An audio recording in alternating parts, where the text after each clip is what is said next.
સાબર ડેરીના મુદ્દાએ હાલ આખા ગુજરાતમાં ઘમાસાણ મચાવી દીધી છે અને જ્યારથી પશુપાલક અશોકભાઈના મોત થયાના સમાચાર સામે આવ્યા છે ત્યારથી આ મુદ્દો વધુ સંવેદનશીલ બની ગયો છે। વિપક્ષી નેતાઓ અશોકભાઈના મોતને શહીદી ગણાવી રહ્યા છે અને આ મુદ્દાને લઈને ખૂબ આક્રમક દેખાઈ રહ્યા છે। આપના નેતાઓએ આ મુદ્દાને લઈને ખૂબ આક્રમકતા સાથે અમુક સવાલો કર્યા છે, અમુક માંગણીઓ પણ કરી છે। શું છે સમગ્ર વિગત જાણીએ અહેવાલમાં। જય હિન્દ, BSN TV ન્યૂઝ પર આપની સાથે હું છું નિધિ ગઢવી। સાબરકાંઠા જિલ્લામાં સાબર ડેરીની બહાર પશુપાલકો દ્વારા કરવામાં આવેલા વિરોધ પ્રદર્શન દરમિયાન પોલીસ પર હુમલો કરવા અને જાહેર સંપત્તિને નુકસાન પહોંચાડવાના આરોપમાં ભૂતપૂર્વ ધારાસભ્ય સહિત 1000 લોકો સામે FIR નોંધવામાં આવી છે। તમે જરા વિચાર કરો કે કેટલી મોટી સંખ્યામાં લોકો ત્યાં પહોંચ્યા હશે જ્યારે પોલીસે 1000 લોકોના ટોળા સામે ફરિયાદ નોંધી છે। આમ તો આ 1000 લોકોમાં ભૂતપૂર્વ ધારાસભ્ય, રાજકીય આગેવાનો, પશુપાલકો સહિત ઘણા લોકો છે, પણ આ હજારોના ટોળામાંનું એક નામ ખૂબ ચર્ચાઈ રહ્યું છે, જે છે અશોકભાઈ ચૌધરીનું। વિરોધ પ્રદર્શન બાદ ઘરે જતી વખતે અશોકભાઈને છાતીમાં દુખાવો થયો અને સારવાર દરમિયાન તેમનું મોત થઈ ગયું। આમ આદમી પાર્ટીના પ્રદેશ પ્રમુખ ઈશુદાન ગઢવી મૃતક અશોકભાઈના પરિવારજનોને મળવા માટે પહોંચ્યા હતા, જ્યાંથી તેમણે અમુક માંગણીઓ કરી છે। સાંભળીએ તેઓ શું કહી રહ્યા છે। ગતરોજ સાબર ડેરીમાં જે બધા પશુપાલકો એક ન્યાય માંગવા માટે, પોતાનો હક માંગવા માટે અને ભાવ વધારો જે ગયા વર્ષે આપ્યો હતો એ ડિફરન્ટ વધારો માંગવા માટે માંગણી કરવા સાબર ડેરીએ ભેગા થયા હતા। એમાં એવી સ્થિતિ કરીને ઉભી રાખી ભાજપના રાજમાં ભાજપે પોલીસથી લાઠીચાર્જ કરાવી ટીયર ગેસ છોડવામાં આવ્યા। એમાં એક અશોકભાઈ ચૌધરી જે ઈડર તાલુકાના ઝીંઝવા ગામના સામાન્ય ગરીબ ખેડૂત છે, પશુપાલક છે સાહેબ, ખૂબ જ દુઃખ થાય, એનું મકાન બનાવી શકાય એવી સ્થિતિમાં નથી। એમને ત્યાં આજે હું અને આખી અમારી ટીમ આવી હતી, અમે તો સાંત્વના પાઠવી છે, પણ આ સિસ્ટમનો વાંક છે। જે રીતે પરિવારના સદસ્યો બીજા મિત્રો કહે છે પ્રમાણે ટીયર ગેસ પણ જે છોડવામાં આવ્યા એક્સપાયર ડેટના હતા, પછી એ જે છોડવામાં આવ્યા એ શ્વાસમાં જવાથી ગૂંગળામણ થઈ અને હોસ્પિટલ પહોંચે એ પહેલા એમનું મૃત્યુ થયું। આ એક માનવ વધ થયો છે। ગરીબોને ક્યાં સુધી મારતા રહેશું? પશુપાલકો, ખેડૂતો એ સામાન્ય પરિવારમાંથી આવતા હોય છે, એ કોઈ કરોડોપતિના ચાર્ટર પ્લેનમાં રખડનારા નથી હોતા અને એમની ડિમાન્ડ પણ કેટલી હોય છે, બહુ સામાન્ય હોય છે। ત્યારે આ ખૂબ જ દુઃખદ છે। આખા માત્ર અરવલ્લી જિલ્લા કે ઉત્તર ગુજરાત નહીં, આખા ગુજરાતમાં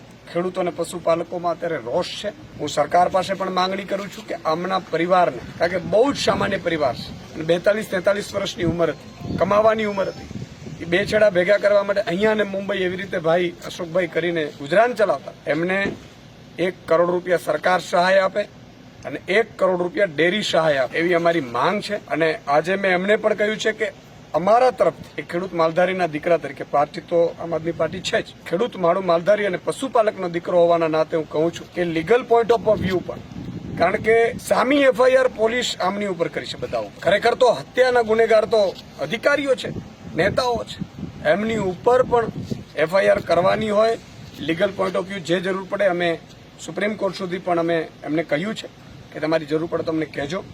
અમારી લાગણી એટલી જ છે કે ન્યાય મળવો જોઈએ એમને, અને બીજા કોઈ પણ ખેડૂત કે પશુપાલક એના હક માંગવા માટે મરવું ના પડે, એ સરકાર સિસ્ટમમાં ચેન્જ કરે એવી અમે એમની પાસે માંગ કરીએ છીએ। આ બાબતને લઈને આમ આદમી પાર્ટીના સાગર રબારીએ પણ અમુક સવાલો ઉઠાવ્યા છે। સાંભળીએ તેઓ શું કહી રહ્યા છે। સાબરકાંઠા જિલ્લા સહકારી દૂધ ઉત્પાદક સંઘ સાબર ડેરી, જે આ ડેરીના મૂળ માલિકો છે એવા પશુપાલકો, દૂધ ઉત્પાદકો, એમના લૂંટાઈ રહેલા પરસેવાના પૈસાને હિસાબ માંગવા માટે સાબર ડેરીએ ગયા।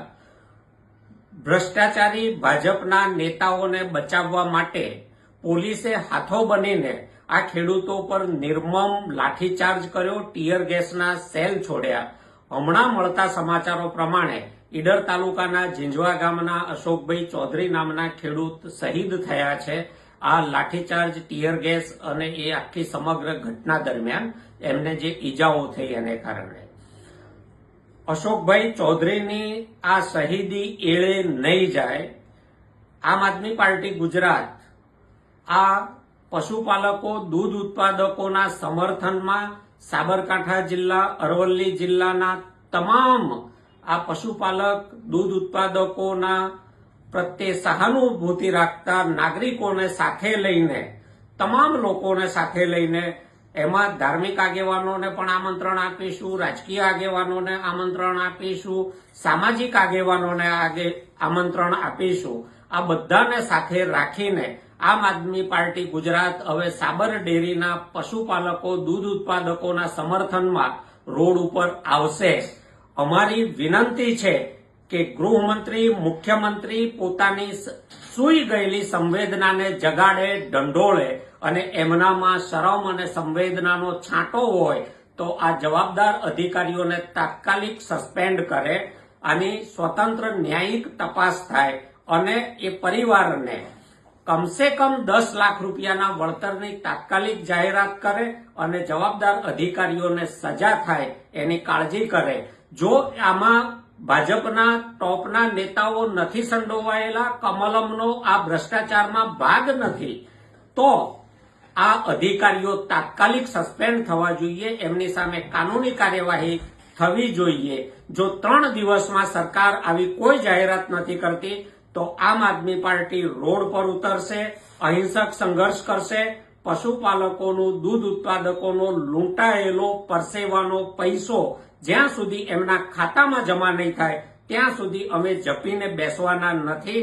સાથે સાથે જો સરકાર પગલાં નથી ભરતી તો કાનૂની રાહે એવા તમામ પગલાં ભરીશું. એ આમ આદમી પાર્ટી વતી અને હું વ્યક્તિગત સાગર રબારી આ પશુપાલક, દૂધ ઉત્પાદક આંદોલનકારીઓને ખાતરી આપું છું કે ઊંચામાં ઊંચી દેશની કોર્ટમાં જઈને પણ આ અધિકારીઓને સજા થાય અને થાય ત્યાં સુધી અમે જંપવાના નથી.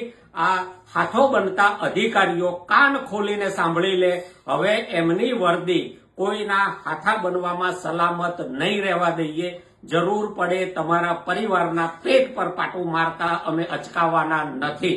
ગઈકાલે સાબર ડેરીના ચેરમેન અને એમડીને ગાંધીનગર બોલાવવામાં આવ્યા હતા, એટલે જોઈએ કે હવે ત્યાંથી શું નિર્ણય લેવામાં આવે છે. આ બાબતને લઈને તમારું શું માનવું છે અમને કમેન્ટ કરીને ચોક્કસથી જણાવજો. આવા જ વધુ અહેવાલો સાથે મળતા રહીશું. તમે મારી યુટ્યુબ ચેનલને સબસ્ક્રાઇબ કરવાનું અને અમને ફેસબુક અને ઇન્સ્ટાગ્રામ પર ફોલો કરવાનું ભૂલશો નહીં. બાકી અવનવી અપડેટ્સ માટે આપ જોતા રહો BSI ન્યૂઝ. નમસ્કાર.